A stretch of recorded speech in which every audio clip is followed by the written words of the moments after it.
Way down here, you need a reason to move. Feel a fool, running your stateside games. Lose your load, leave your mind behind, baby Jane.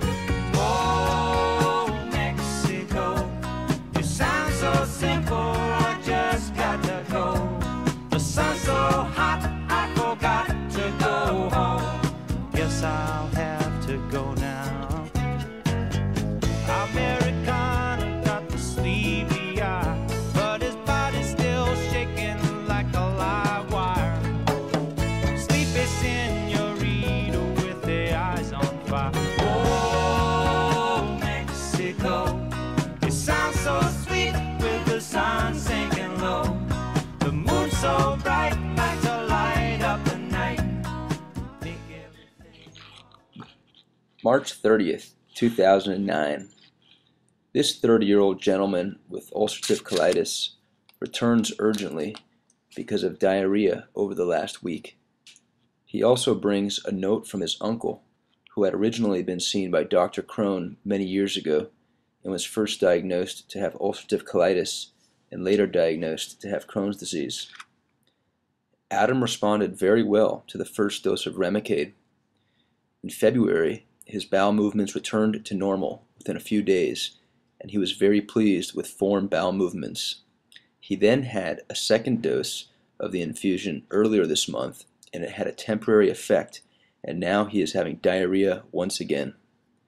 He did go to Mexico earlier this month for a bachelor party, was careful about what he was drinking, bottled water, but was eating some food on the street. He is currently having about 6 to 7 loose, urgent bowel movements. No cramping or waking up at night. No bleeding. Weight is stable. Overall, he feels well, but is running to the bathroom frequently, something that he was having before. We proceeded with an unprepped, limited, flexible sigmoidoscopy. The scope going to 20 centimeters, and there is evidence of ulcerative colitis with mucopurulent exudate, a moth-eaten appearance to the rectum, some nodularity in the rectum and sigmoid colon, and some superficial discrete ulcerations. Biopsies were taken to rule out CMV and amoeba. At this point, I'm not sure it's worth going ahead with another Remicade infusion. He actually completed the first set of them and is not scheduled until the beginning of May. It has not given him the benefit that it provides for about 70% of patients.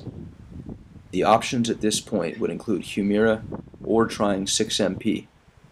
My preference is to get him tried on Humira, although it may not be allowed by his health plan since it is not FDA approved, although it is used in centers like UCSF for patients who have stopped responding to Remicade.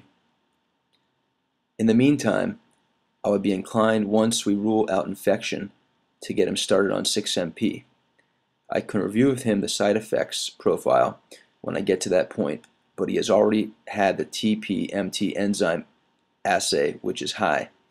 That group will often shun the 6MP towards 6-MMP, and in a number of these patients, it may be hard to get to a therapeutic level of the active metabolite 6-TG, which further complicates his care.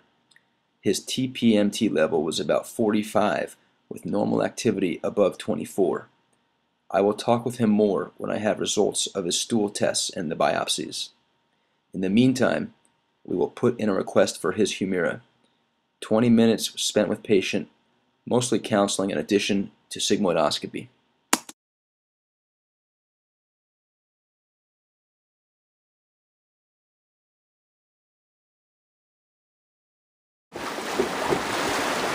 So Travis, I got a quick question for you.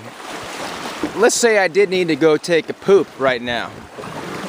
How much time from right this second until I could actually be sitting on the poop, and what kind of pooping devices do you have? You know, what would it be like? Run me through the scenario. Well, we call it a groover. Okay. That's what the device is called. And the history behind the groover is basically it's a metal ammo can. Okay. And, before people figured out that it was nice to have a toilet seat mounted on top of it, when you got off of the groover, you had nice little grooves in your ass. Okay.